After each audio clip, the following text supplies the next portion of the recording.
আসসালামু আলাইকুম, সবাইকে শুভরাত্রি। আজ 31 জানুয়ারি 2024 সাল।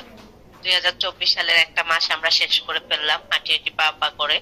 আমাদের স্কুল অফ হোমিওপ্যাথিক গ্রুপও আস্তে আস্তে হাঁটি হাঁটি পা পা করে 433তম পৌঁছেছে। আসলে আমাদের এতগুলো পর্ব যাওয়ার একমাত্র কান্ডারি হলেন আপনারা। এজন্য আপনাদের সকল স্যার ম্যামদেরকে আমি অসংখ্য অসংখ্য ধন্যবাদ জানাচ্ছি। আমাদের স্কুল অফ হোমিওপ্যাথিক গ্রুপ হচ্ছে সকল হোমিওপ্যাথির জন্য উন্মুক্ত। এখানে আমরা শিখি এবং শিখাই। আসলে আমরা এই স্লোগান নিয়ে আসলে কাজটা করছি। কি কতটুকু শিখতে পারছি আমি জানি না, তবে আমি অনেক কিছু শিখেছি এবং যারা এখানে যে স্যাররা আছেন তাদের কাছে আমি কৃতজ্ঞ থাকবো। আপনারা এত সুন্দর করে ক্লাস করানোর জন্য আমাদেরকে। আলোচনা করবেন আমাদের দুই বাংলার অত্যন্ত জনপ্রিয় শ্রদ্ধেয় sir doctor Nilkamal Barman sir, DHMS honours, DI London, হোমিওরত্ন বাংলাদেশ এবং ভারত। আপনারা ইতিমধ্যে জেনেছেন আমাদের বিষয় হচ্ছে ভয়ে নির্ভয়ে স্ট্যামিনা। এটা নিয়ে আলোচনা করবেন আমাদের স্যার, আবার বলছি নীলকমল বর্মন স্যার। উপস্থাপনায় আছি আমি আলে আক্তার আলো, স্কুল অফ হোমিওপ্যাথিক গ্রুপের হেড। এছাড়া যাকে আসলে ধন্যবাদ না জানালেই নয়, তিনি হচ্ছেন আমাদের সকলের প্রিয়, আমাদের স্কুল অফ হোমিওপ্যাথিক গ্রুপের প্রতিষ্ঠাতা। এছাড়া আর অনেক কিছুর প্রতিষ্ঠাতা, আসলে যা বলে শেষ করা যাবে না। তিনি হচ্ছেন আমাদের রাইসুল ইসমাইল খান স্যার। স্যারকে অসংখ্য ধন্যবাদ এত সুন্দর একটি প্ল্যাটফর্ম তৈরি করে দেওয়ার জন্য। আর আপনারা যারা আছেন আমাদের গ্রুপ সম্পর্কে জানেন, তারপরও আপনাদের একটু মনে করিয়ে দিচ্ছি, আপনারা কেউ ক্লাসের মাঝখানে কথা বলবেন না, ভিডিও অডিও অন করবেন না। কোনো কোশ্চেন থাকে অবশ্যই করবেন, স্যারের সুযোগ দিবে, সেটা আমাদের ক্লাসের পরে। তারপরও আরেকটা কথা বলে রাখছি, আমাদের স্যার যে বিষয়ে নিয়ে আলোচনা করছে আপনারা সেই বিষয়ে কোশ্চেন করবেন, বাইরের কোথাও থেকে কোশ্চেন করবেন না, তাহলে স্যার কিন্তু উত্তর দেবে না। আমাদের গ্রুপের এটাই নিয়ে আপনার কথা বলার সুযোগ আছে, সবে আছে, কিন্তু আমরা যে বিষয় নিয়ে আলোচনা করব ঠিক সেই বিষয়ের উপর আপনারা কোশ্চেন করবেন। স্যার আপনাকে বিনীত অনুরোধ জানাচ্ছি আপনার ক্লাস শুরু করার জন্য। সবাইকে অসংখ্য অসংখ্য ধন্যবাদ। নমস্কার উপস্থিত সুধীমণ্ডলী।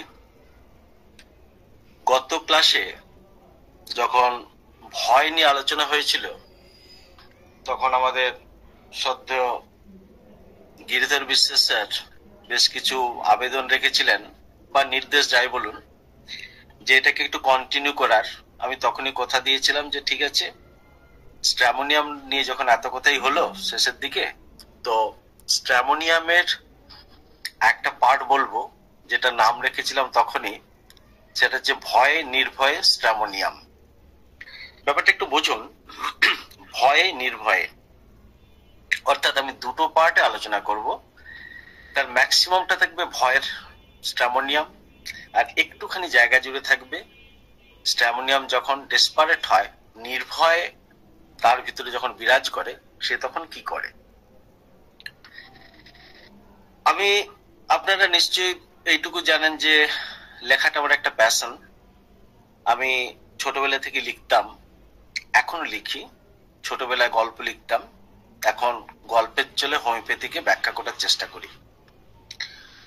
তো আমার খুব মনে আছে, এই মন নিয়ে বলতে গিয়ে একটা বলছি যে ছোটবেলা একটা জায়গায় লিখেছিলাম মন কি, তখন বলেছিলাম মন একটি সর্বনেশী যন্ত্র। মন একটি সর্বনেশী যন্ত্র, মানে নিজে সর্বনাশ তো করেই, অন্যেরও সর্বনাশ করে। আসলে প্রেম পর্যায়ের একটা উপন্যাস লিখতে গিয়ে প্রথম স্তবকে সে কথাটা বলেছিলাম। কিন্তু আজকে দীর্ঘদিন এই হোমিও চিকিৎসার থাকার ফলে এবং বিভিন্ন বই লেখালেখি করার ফলে আজ একটা জিনিস উপলব্ধি করেছি যে মন হচ্ছে একটা লক্ষণের খনি। মন হচ্ছে একটা খনি। কিসের খনি? মানসিক লক্ষণের খনি। আর আপনি যদি হোমিওপ্যাথ হন, তাহলে সেই লক্ষণগুলোকে আপনি একদম কি বলবো, হীরের টুকরোর মতো বা যে কোনো খনিজ পদার্থকের সাথে যদি আমরা তুলনা করি, অমূল্য যে সকল রত্নগুলো আমরা মাটির নিচে পাই, আমরা যদি মনের সাধনা করি, আমরা মনোলক্ষণ নিয়ে যদি বিশ্লেষণ করি, তাহলে আমরা দেখতে পাবো এই খনিটাও কিন্তু কোনো অংশে ছোট নয়, বা কোনো অংশে কিন্তু কম নয়। যাই হোক, যে কথাটা বলতে যাচ্ছিলাম সেটা হচ্ছে 31 জানুয়ারি 2024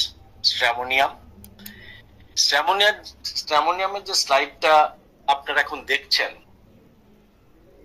দেখুন সেখানে লেখা আছে stramonium and its uses on the nervous system. আসলে স্ট্র্যামোনিয়াম নার্ভাস সিস্টেমের উপরে এত বেশি কাজ করে যেটা বলে শেষ করা যাবে না। দৈহিক লক্ষণ কতটুকু আছে সেটা গুরুত্বের বিষয় নয়, যেহেতু আমার এই মুহূর্তে সাবজেক্ট হচ্ছে মনোলক্ষণ নিয়ে, সেই জন্য আমি মনোলক্ষণের জায়গাগুলোকে কিন্তু বেশি ব্যাখ্যা করার আমি চেষ্টা করব। দেখুন, ভয়ে নির্ভয়ে স্ট্র্যামোনিয়াম। তাহলে ভয়ের জায়গাটি আগে আমরা চলে যাই একটু একটু করে। এইখানে একটা কথা বলছি, না বলে উপায় নেই, তবেই না একটা ক্লাস সর্বাঙ্গ সুন্দর হবে। আমি যদি বলি যে স্ট্র্যামোনিয়াম আমার শৈশবের বন্ধু, তাহলে বোধহয় খুব একটা ভুল বলা হবে না। এক জায়গায় আমি বলেছিলাম যে আমি হোমিও দারিদ্রতা নিয়ে জন্মগ্রহণ করিনি। আসলে আমি আমার দাদুর কাছ থেকে, তিনি ছিলেন তৎকালীন যুগের LMF অর্থাৎ একজন MBBS সমতুল হোমিওপ্যাথ ডাক্তার, তখন MBBS আসেনি। বাবা ছিলেন DMS, এবং পরবর্তী ক্ষেত্রে আমি যখন চিকিৎসায় আসছি তখন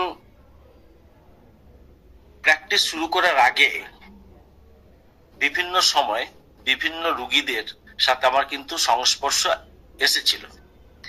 আমার খুব মনে আছে, আমি তখন খুব ছোট, আমাদের পাশের একজনের বিয়ে হলো, নতুন বৌমা বাড়িতে এসেছে, বাড়িতে মানে আমাদের পাশের বাড়িতে এসেছে। আর একটা জিনিস জানবেন যে পাশের বাড়ির হোমিওপ্যাথ ডাক্তার হচ্ছে পৃথিবীর সব থেকে নিকৃষ্টতম একজন মানুষ। খুব দুঃখের সাথে বলতে বাধ্য হচ্ছি, কারণ তাকে কেউ পুছে না, হোমিওপ্যাথকে তো পুছেই না, আবার সে যদি পাশের বাড়িটা যদি হোমিওপ্যাথ হয় তাকে তো আরোই কেউ পুছে না। অতএব বাবাও ঠিক সেরকম একটি অপাঙ্ক্ত ব্যক্তি হিসেবেই কিন্তু বিরাজ করছিলেন।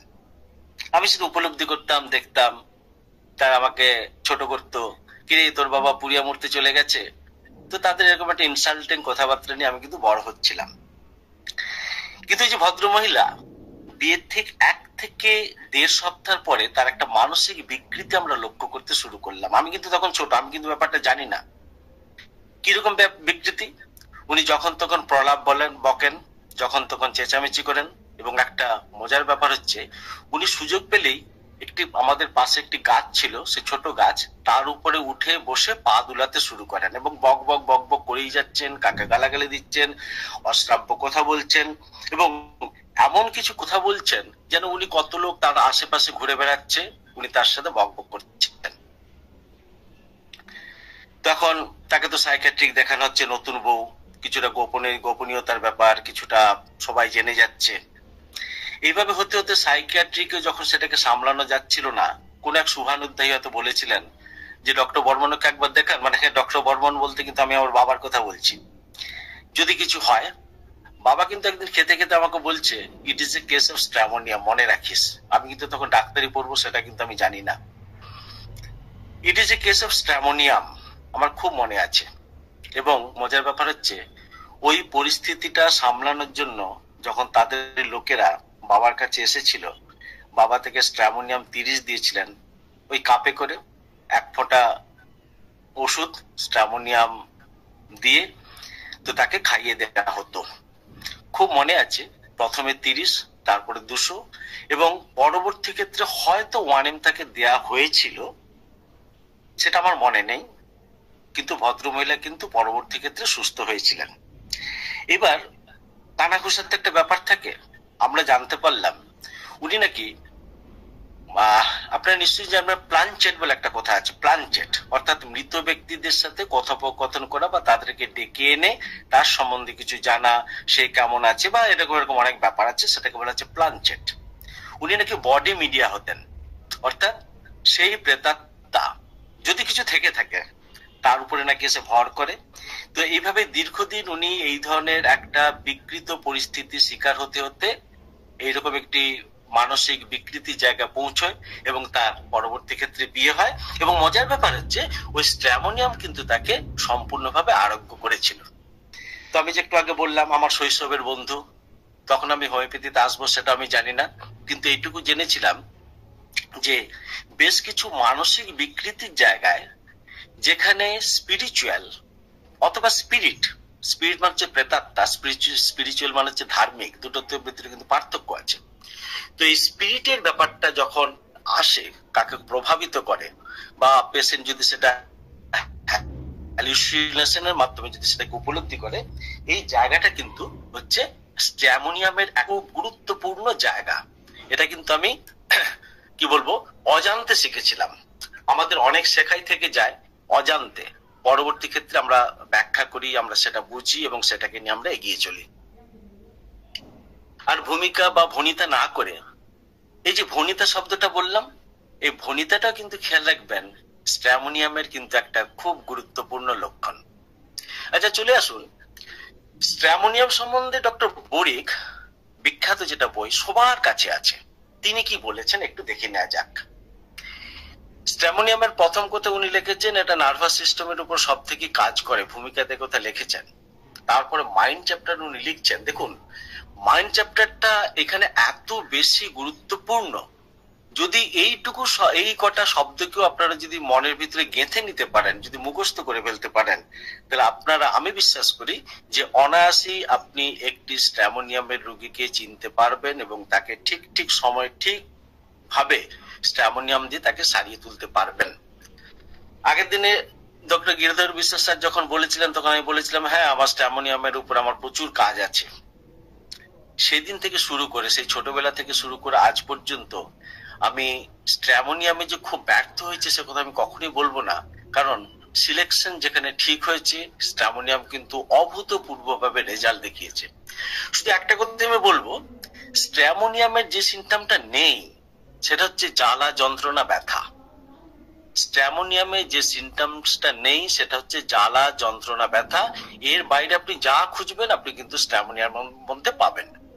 দেখুন ডক্টর বোরিক বলছেন কি ডিভোট, ডিভোটের বাংলা মানে কি দাঁড়াচ্ছে, একদম যদি আমরা আক্ষরিক শব্দ করি তাহলে ডিভোটের মানে হচ্ছে ধর্মপ্রাণ। যে মানুষ ধর্মপ্রাণ সে কিন্তু কিছুটা হলে ভীরু, এর ভিতরে কিন্তু সন্দেহ নেই, মানুন অথবা না মানুন, কারণ ধর্মটাকে আশ্রয় করে বাঁচতে গিয়ে তার ভিতরে কিন্তু ভীরুতাটাই কিন্তু প্রকাশ পায়। তাহলে ডিভোট বলতে যে জিনিসটা বোঝায়, আমরা কিন্তু এই বোরিকের ম্যাথমেটিকার মাইন্ড চ্যাপ্টারের প্রথম শব্দটা আমরা কিন্তু সেখান থেকে পাচ্ছি। তারপরে কি লেখা আছে আর্নেস্ট। আর্নেস্ট মানে কি? আর্নেস্ট মানে হচ্ছে, আমি যতটুকু জানি বিভিন্ন সব ম্যাথমেটিকার বিভিন্ন মানে করছে, ডিকশনারিতে আপনারা সমতুল মানে পাবেন, কিন্তু আপনাকে বুঝে নিতে হবে যে আমার এই ম্যাথমেটিকায় অর্থাৎ ডক্টর বোরিকের ম্যাথমেটিকায় কোন কথাটা বলা হয়েছে। এখানে আর্নেস্ট মানে হচ্ছে খুব আন্তরিক, তাহলে সে হচ্ছে ধর্মপ্রাণ। পরে উনি লিখেছেন প্রচন্ড পরিমাণে আন্তরিক। তারপরে উনি কি বলেছেন বিশচিং।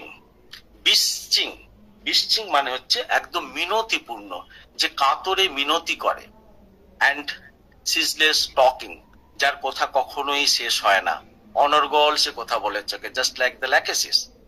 তাহলে এই যে মিনতিপূর্ণ একটা ব্যাপার এবং কন্টিনিউয়াস তার কথা বলার প্রবণতা, তার সাথে তার আন্তরিকতা, এবং সেই যদি ধর্মপ্রাণ হয়, কোনো মানুষের ভিতরে আপনি যদি একটা গ্ল্যান্সে লক্ষণগুলো পান, আপনি অতি অবশ্যই একটাবার স্ট্র্যামোনিয়ামের কথা ভাববেন। এটা কিন্তু ইটালিক অক্ষরে কিন্তু লেখা। লোকাসিয়াস আমরা প্রত্যেকে জানি, অর্থাৎ যারা প্রচন্ড পরিমাণে বাচাল বা প্রচন্ড পরিমাণে কথা বলে, বা গ্যারুলাস ওই একই শব্দ, প্রায় একই ব্যাপার। বাচালের দৃষ্টিভঙ্গিমা সমৃদ্ধ যে সকল লোক যারা অনর্গল কথা বলেছে, যার ভিতরে শালীনতা অশ্লীল মানে অশালীনতার কোনো ব্যাপার থাকে না, কি বলতে সে নিজে যায় না, আসলে একটা বদ্ধ উন্মাদ যেভাবে প্রেজেন্ট করে তার ভিতরের সমস্যাগুলোকে, অথবা সমস্যা কেন যে সকল অনুভূতিগুলো সে পায় সে কিন্তু সেগুলোকে কিন্তু অনর্গল বকে চলে। সমাজের কেউ সেটাকে শুনলো বা না শুনলো তা নিয়ে কিন্তু তার কোনো চিন্তা ভাবনা থাকে না। পরে কি বলা হচ্ছে লাফিং। সে সবসময় হাসছে, সিঙ্গিং, গান করছে। তাহলে কখনো হাসছে, কখনো গান করছে, কখনো অতিরিক্ত কথা বলছে। সোয়ারিং, সোয়ারিং মানে কিন্তু বিভিন্ন জায়গায় বিভিন্ন দিয়েছে, কথা বলছে যে কুবচন, আবার কথা বলেছে শপথ নেওয়া, অর্থাৎ আমি প্রতিজ্ঞা করছি, আমি শপথ করে বলছি। এইরকম চিন্তা ভাবনা যে সকল পেশেন্টের ভিতরে আপনি দেখবেন, বা কোথায় কোথায় যারা শপথ করার প্রবণতা দেখায় বা বিশ্বাসযোগ্যতা অর্জন করার জন্য, যে ভনিতা একটু আগে বলেছিলাম, এখানেও ঠিক তাই, বিশ্বাসযোগ্যতা অর্জন করার জন্য সে কিন্তু এরকম শপথ নেয়, প্রেইং, প্রার্থনা করে, সে একটা অনন্ত শক্তির কাছে প্রার্থনা করে, এবং রিদিমিং, এবং দেখবেন প্রায় সময় সে কিন্তু কবিতায় কিছু বলার চেষ্টা করে। তার কথাগুলো ছন্দবদ্ধ, যেটাকে বলা হয়, ছন্দের সাথে সাথে ছন্দ মিলিয়ে সে কথা বলবে, প্রেইং, প্রার্থনা করবে। এবং মোটামুটি ভাবে বিভিন্ন বই লেখা আছে দেখবেন, নতজানু হয়ে প্রার্থনা করে, অর্থাৎ হাঁটু গেড়ে যেভাবে আমরা ঈশ্বরের কাছে যেভাবে আমরা প্রার্থনা করি, তার ভিতরে কিন্তু সেটা থাকে। দেখবেন এই সকল রোগীরা কোথায় কোথায় আপনার কাছে আসবে, দুঃখ প্রকাশ করবে। যদি কিছু জিজ্ঞাসা করা হয়, বলবে আর দুঃখ করে কি করবো ডাক্তারবাবু, আমার দুঃখের কথা তো কেউ শোনে না, সেই জন্য আমি কারো কাছে দুঃখ করি না। তো ভগবান যে কেন আমাকে তুলে নেয় না, ভগবানই জানে। এত লোকের মৃত্যু হয়, আমার কেন হয় না। এরকম কতগুলো আক্ষেপ, কতগুলো ধারণার বশবর্তী হয়ে সে কিন্তু প্রেয়ার করে অনন্ত একটা শক্তির কাছে, ঈশ্বরের কাছে সে কিন্তু প্রার্থনা করে। কিসের? রোগ মুক্তির প্রার্থনা করে। আর একটা কি প্রার্থনা করে?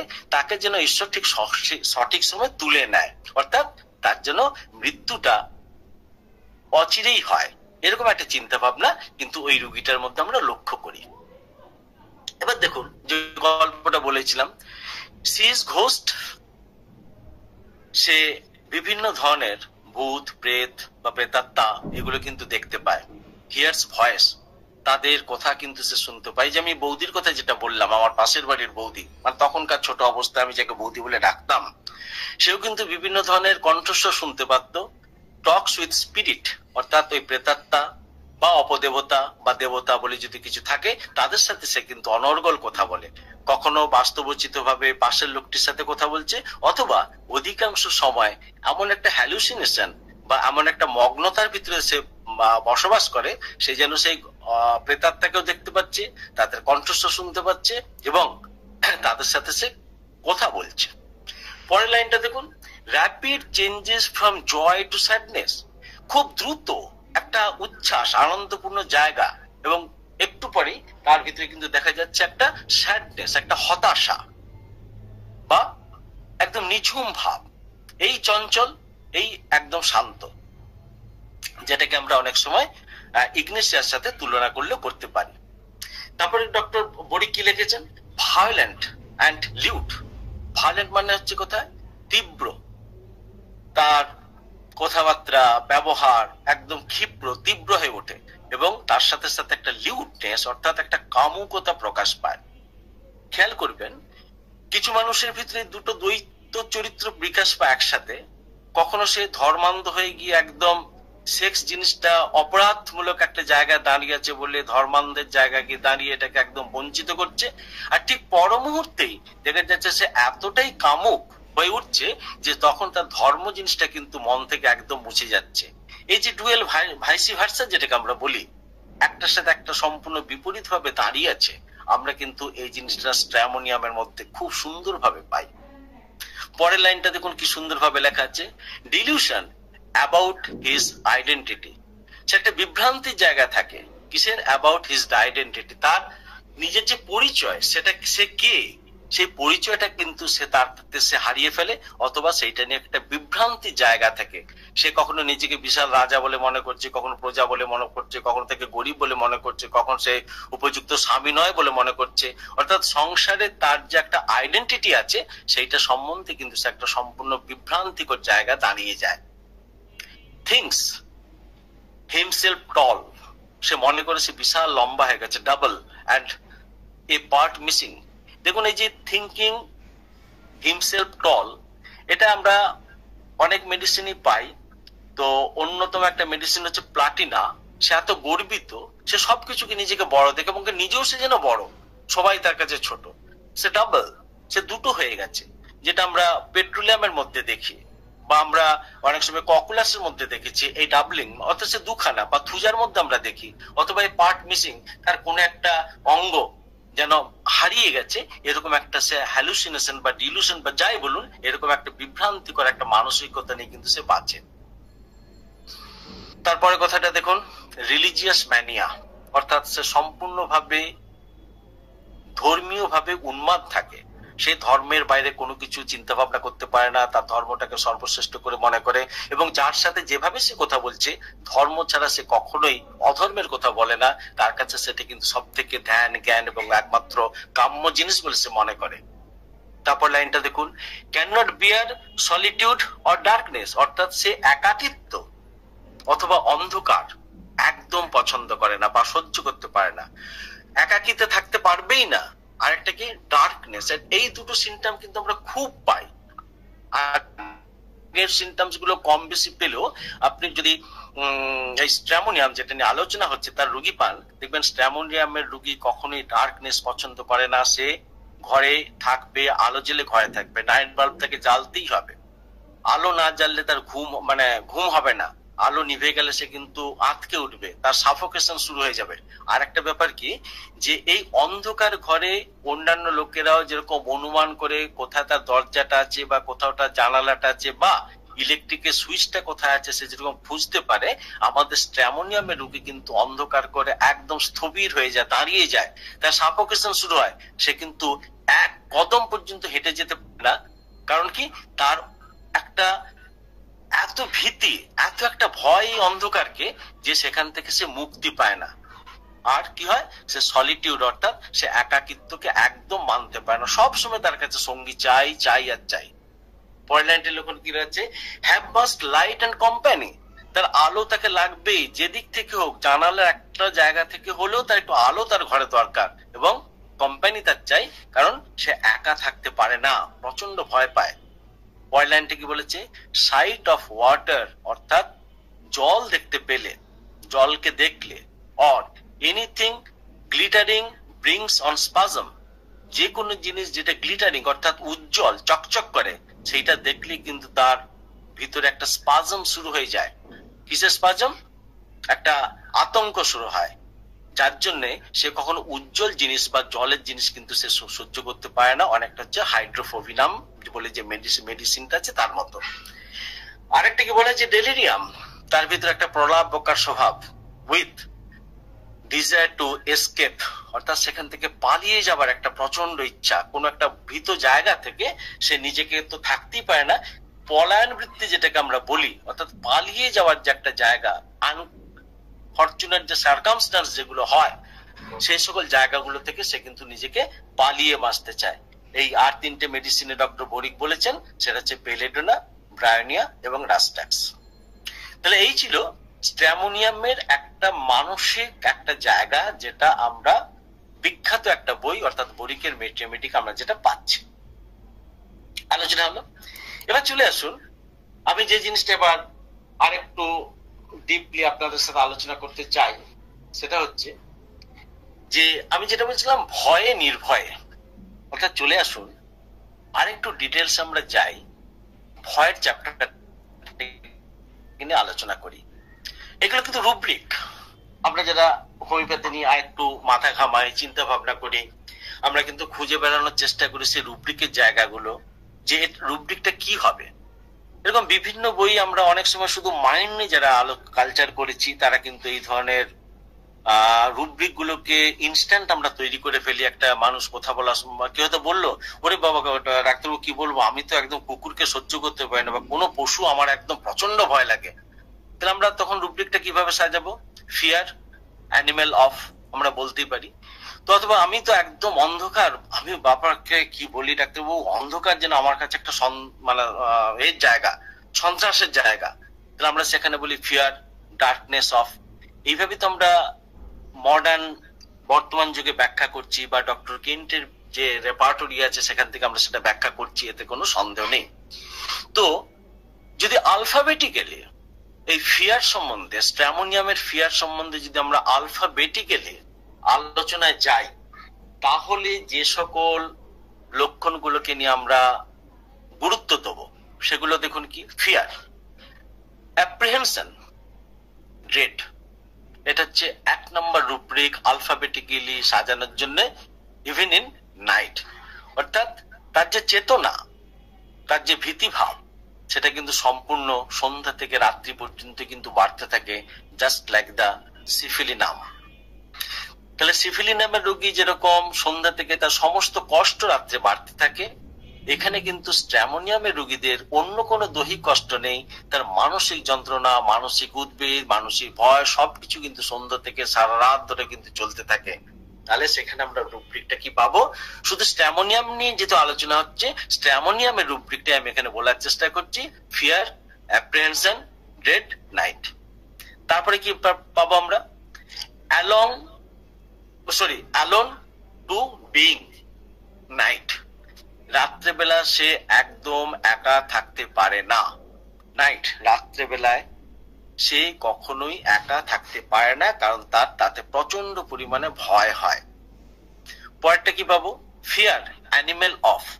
যে কোনো ধরনের পশু, কাল্পনিক পশু, একটু আগে আমরা ডিলুশন পড়েছিলাম, তো সেখানে দেখা যাচ্ছে সে বিভিন্ন ধরনের কাল্পনিক জন্তুকে কল্পনা করে, ঘোস্ট, ভূতকে কল্পনা করে, প্রেতাত্মাকে কল্পনা করে, কাল্পনিক ভাবে সেই সকলের অবয়ব সে দেখতে পায়, এবং তারপরে কিন্তু সে এরকম একটা ভীত সন্ত্রস্ত অবস্থা চলে যায়, যেটার সাথে আমরা বেলেডোনা এবং কিছুটা হায়াসামাসের লক্ষণ পাই। আমরা নিশ্চয়ই জানি যে ট্রায়ো বলে যে সিরিজ একটা সময় আমরা আলোচনা করেছিলাম, সেখানে বেল, হায়াস এবং স্ট্র্যামোনিয়াম তিনটে ডেলিরিয়ামের মুখ্য ওষুধ বলে বলেছিলাম। তাহলে দেখুন, বেলেডোনা স্ট্যামারিং বলবো না, এটাকে কি বলবো, ডেলিরিয়াম, আর হায়াসামাসের ডেলিরিয়াম এবং স্ট্র্যামোনিয়ামের ডেলিরিয়ামে কিন্তু কিছুটা হলো পার্থক্য কিন্তু আছে।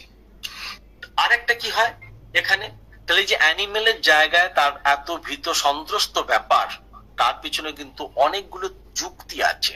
সে কাল্পনিক ভাবে কতগুলোকে পশুকে দেখতে পায় এবং সে মনে করে পশু তাকে আক্রমণ করবে, বিশেষ করে কালো পশু। এমন কিছু জিনিস সে দেখে যেটা একজন ডাক্তার দেখতে পাচ্ছে না, তার আশেপাশে যারা আছেন তারা কেউ দেখতে পাচ্ছে না, কিন্তু স্ট্র্যামোনিয়ামের রোগী কিন্তু সেই কাল্পনিক পশুকে প্রচন্ড পরিমাণে ভয় পায়।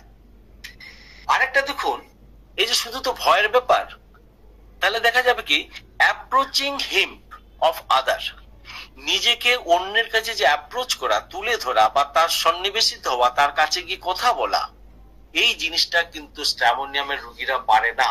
স্ট্র্যামোনিয়ামের রোগীরা এতই ভীতু, স্ট্রেঞ্জার বা অপরিচিত ব্যক্তি বা যাকে সে মোটামুটি ভাবে পরিচিত কিন্তু খুব একটা পরিচিত নয়, এরকম লোকের কাছে কিন্তু আপনার এই স্ট্র্যামোনিয়ামের রোগী কখনো মানে ভয়হীন ভাবে গিয়ে দাঁড়াবে, ফেস করবে, এই জিনিসটা কিন্তু তারা কখনো পারে না।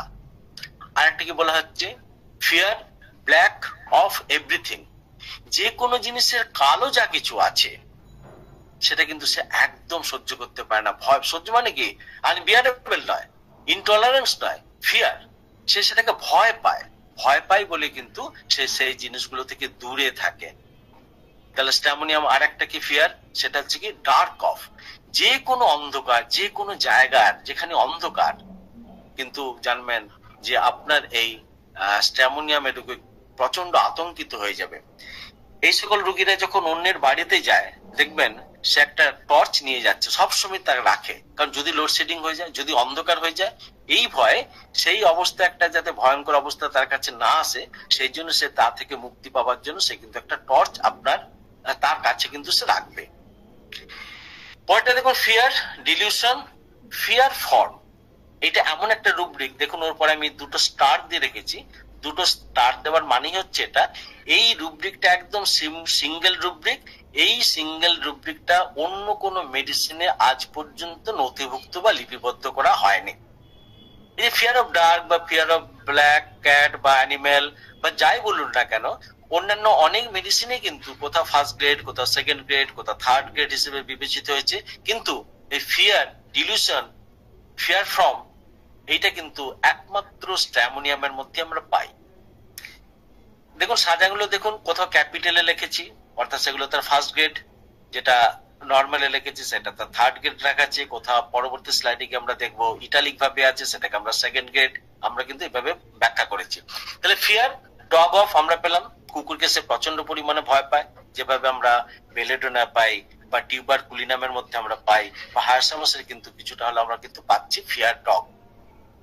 তারপর দেখুন fear escape with desire to, অর্থাৎ পালিয়ে যাওয়ার ইচ্ছা ভীত স্থান থেকে, যেটা তার আনকমফোর্টেবল, যেখানে সেটাকে পছন্দ করছে না, এরকম জায়গা থেকে তার কিন্তু একটা পালিয়ে যাওয়ার প্রবৃত্তি আমরা সবসময় লক্ষ্য করি, ভয়। পরের লাইনটা দেখুন, ফলিং অফ, এই যে পড়ে যাওয়ার ভয়, এটা কিন্তু আমরা বিভিন্ন মেডিসিনে পেয়েছি, তার ভিতরে অন্যতম মেডিসিন হচ্ছে আপনার বোরাক্স।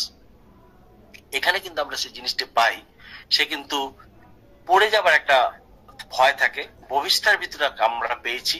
আরেকটা জিনিস দেখুন, একদম single rubric, everything is falling on her, ভদ্রমহিলা, রোগীটি যদি ভদ্রমহিলা হয় তাহলে সে মনে করে কোনো কিছু তার শরীরের উপর পড়ে যাবে, অর্থাৎ ছাদ ভেঙে পড়ে যেতে পারে, ছাদের কোনো একটা জিনিস ভেঙে পড়ে যেতে পারে, একটা পাখা ঘুরছে সেটা তার উপরে পড়ে যেতে পারে, এই যে একটা নির্দিষ্ট জিনিস তার শরীরের উপরে পড়ে যাবে, এমন একটা ভয়ের গাথা কিন্তু একমাত্র আমরা স্ট্র্যামোনিয়ামের মধ্যে পাই, এবং এটা হচ্ছে একটা সিঙ্গেল রুব্রিক। তাহলে দেখুন, শুধু একটা রোগী ভীত, এরপরে কিন্তু আমাদের জানতে হবে কিসে কিসে ভীত, কেন ভীত।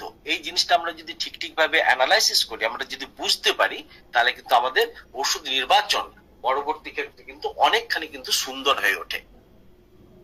গল্প শুরু করেছিলাম সেই ঘোস্ট দিয়ে, গল্প শুরু করেছিলাম প্ল্যানচেট দিয়ে, এখানে দেখুন সে একই কথা লেখা আছে, ফিয়ার ঘোস্ট অফ, এটা কিন্তু স্ট্র্যামোনিয়ামের অন্যতম গুরুত্বপূর্ণ লক্ষণ।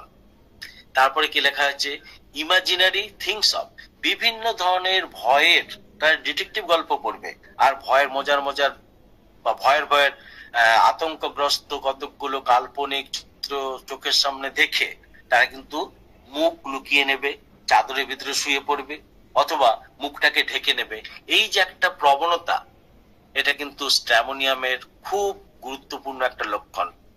অর্থাৎ ইমাজিনারি থিংস, কল্পনা করবে, ভালো জিনিস কিন্তু কল্পনা করবে না, তার কল্পনা হবে কোথায়, ওইরকম উৎকট কালো রঙের জিনিস, অথবা ভূত যাকে আমরা ভয় পাই, সেটা বাস্তবে থাকুক বা না থাকুক, অ্যানিমেল যেটা সে কেউ দেখতে পাচ্ছে না সে কিন্তু দেখতে পাচ্ছে, এরকম কতগুলো বিভ্রান্তিকর জায়গায় সে কিন্তু পড়ে থাকে।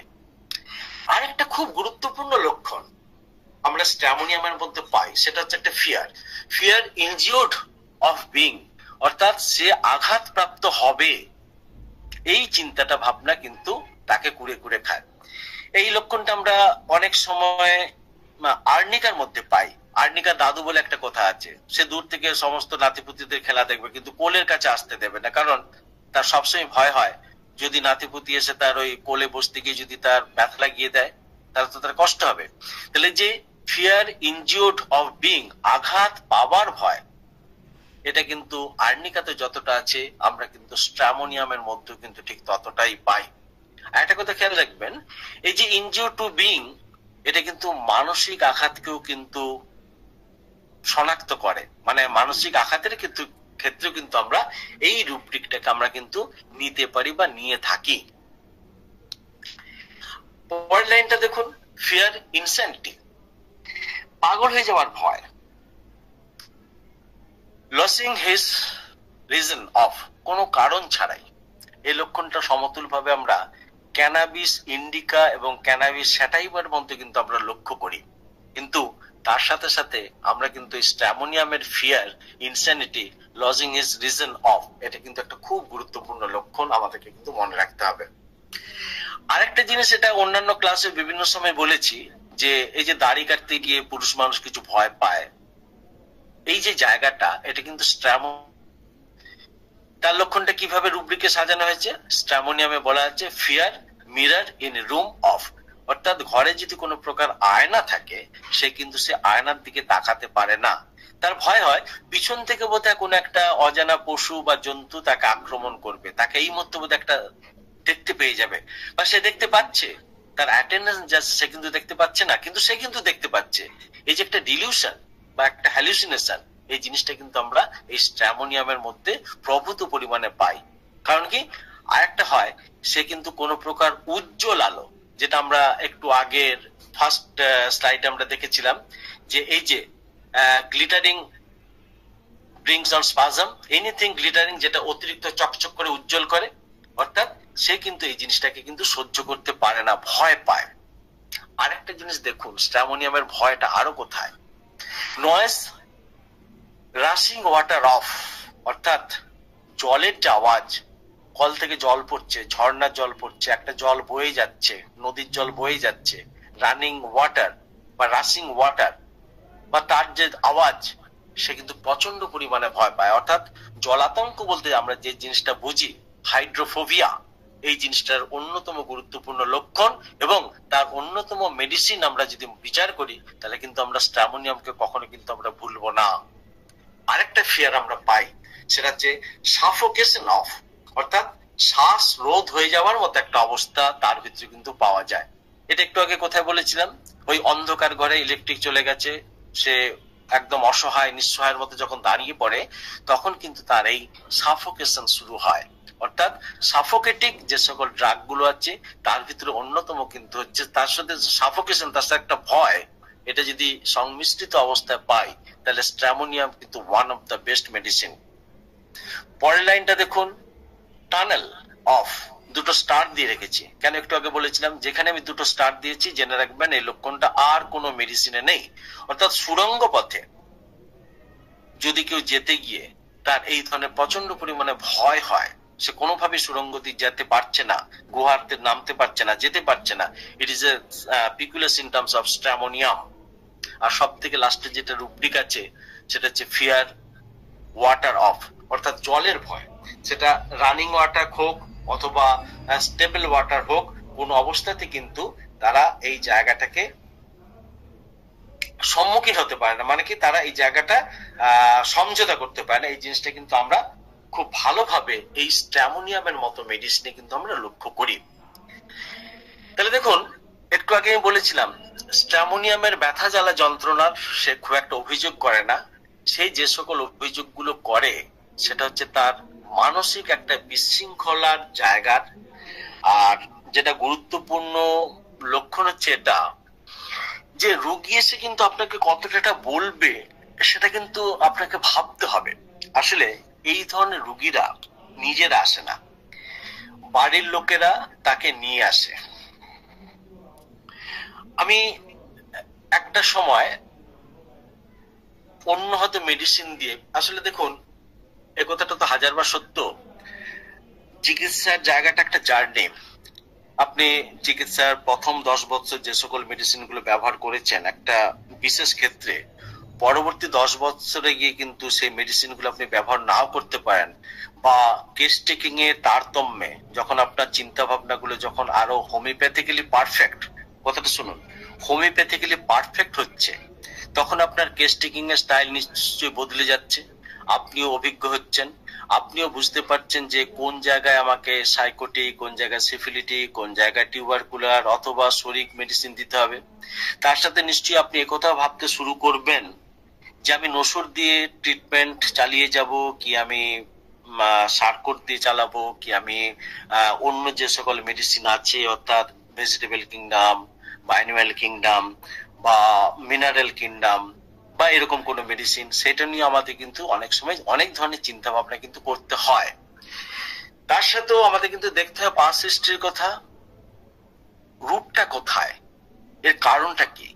আরেকটা জিনিস যেটা এখানে লেখা নেই, মানে যেহেতু প্রসঙ্গক্রমে তো এসে যে একটা আলোচনা করতে গেলে যে মানে রুটটা কোথায়, সেই জিনিসটা যতটা গুরুত্বপূর্ণ, যে জিনিসটা আমি বলতে চাইছিলাম, যে এই যে সমস্যা বহুল জায়গাটা এলো, তার কারণটা কি, কোন প্রকার ড্রাগ এডিকশনের জন্য, বা তাকে কোনো প্রকার পয়জন খাওয়ানো হয়েছিল সেই জন্য, বা আমাদের তো অনেক সময় এই কি বেশ বলে ব্ল্যাক ম্যাজিক না কি সব বলা হয়, অর্থাৎ কেউ তাকে টুকটাক করেছে কিনা, এটার জন্য একটা হতে পারে, বা তাকে ভয় ধরানো হয়েছে কিনা ছোটবেলা থেকে, সেটা কিন্তু আমাদের নিঃসন্দেহে একটা চিকিৎসা ক্ষেত্রে কিন্তু আমাদের ভাবা উচিত। আরেকটা হয় কি, যে যে কোনো একটা মেডিসিনের, সেটা যখন মেডিসিন নয় ড্রাগ, তার যে একটা নক্সিয়াস ব্যাপার থাকে বা টক্সিকোলজির ব্যাপার থাকে, সেটা যদি সে অজান্তে বেশ কিছুদিন গ্রহণ করে থাকে বা ড্রাগ অ্যাডিক্টেড হয়ে থাকে, তাহলে সেই জায়গাগুলো কিন্তু অ্যাজ এ ফিজিশিয়ান কিন্তু আমাদেরকে বুঝতে হবে যেটা কারণটা কি। এই ইনস্ট্যানিটির সবকিছু কারণ যদি আপনার মাথার পিছন দিকে লাগার যদি একটা ইতিহাস আপনি যদি পান, তাহলে কি আপনি কি কখনই তাকে ন্যাট্রাম সার্ভ না দিয়ে থাকবেন? বা তাকে চূড়ান্ত ভাবে সব জায়গায় অবদমিত করা হয়েছে, ভালো একটা ছেলে ছিল, সব জায়গায় তাকে শাসন করা হয়েছে, তাকে মারধর করা হয়েছে, তাকে কোনদিন বেড়ে উঠতে দেওয়া হয়নি, তাকে পয়জন করানো হয়েছে। পয়জন মানে কিন্তু শুধু পয়জন খাওয়ানো নয়, সংসারে খারাপ কথা বলে তাকে অবদমিত করে রাখাও কিন্তু ওয়ান কাইন্ড অফ পয়জনের সামিল। তাকে আমরা বনসাই করে রেখে দিয়েছি। আমরা বেশ কিছু গাছ থাকে না, বনসাই করে রেখে দিই, তাকে আমরা বাড়তে দিই না, কিন্তু তার প্রবৃত্তিটা সেখানে রয়ে যায়। তাহলে এইরকম জায়গায় সেই পেশেন্টটা রয়ে গেছে কিনা সেই জিনিসটা কিন্তু আমাদেরকে বুঝতে হবে। এবং সেই টক্সিক পদার্থটা কি, তার যদি কোনো অ্যান্টিডোট যদি আমরা কখনো খুঁজে পাই, সেটা থেকে কিন্তু আমাদের ভাবতে হবে। যেমন মনে করুন ডগ বাইট, কুকুরের কামড় বা অন্য কোনো ধরনের অ্যানিমেল বাইট, বিভিন্ন ধরনের বাইট থেকে তো আমাদের মানে বিভিন্ন ধরনের উন্মাদের জায়গা আসে। তাহলে সেই জায়গাটা কিন্তু আমাদেরকে বুঝতে হবে যে এর অন্যতম কারণটা কি। তাহলে ডগ বাইটের যদি ইতিহাস পাই, তাহলে কিন্তু আমরা নির্বিবাদে অনায়াসে, অথবা বইয়ে লেখা আছে সে কথা চিন্তা করে আমরা নিশ্চয়ই একটা ডোজ হাইড্রোফোবিনাম বা লাইসিনের কথা ভাববো। হয়তো কেউ বলতে পারেন যে এটা একটা অন্ধ ধারণা, আমার কনস্টিটিউশনাল ট্রিটমেন্ট যেটা হবে আমরা সেটাই দেবো, আমার তাতে কোনো আপত্তি নেই, লক্ষণ ভিত্তিক কোনো আপত্তি নেই। কিন্তু যদি এই স্ট্র্যামোনিয়ামের এই ধরনের লক্ষণগুলো আপনি পান, তাহলে কিন্তু আপনি নিঃসন্দেহে নির্বিবাদে এই রোগীটিকে সারিয়ে তোলার জন্য কিন্তু আপনি স্ট্র্যামোনিয়ামের মতো মেডিসিন, বাবাকে দেখতাম 30 দিয়ে শুরু করতে, দেখেছি 30-200। এখন আমরা হয়তো একটু ততটা ভরসা করি না, আমাদের যেন মনে হয় যে যেখানে সাইকিয়াট্রিক লেভেল বা সাইকোলজিক্যাল এফেক্ট দেখাতে হবে সেখানে একটু হাই ডায়ালোসিসের দরকার।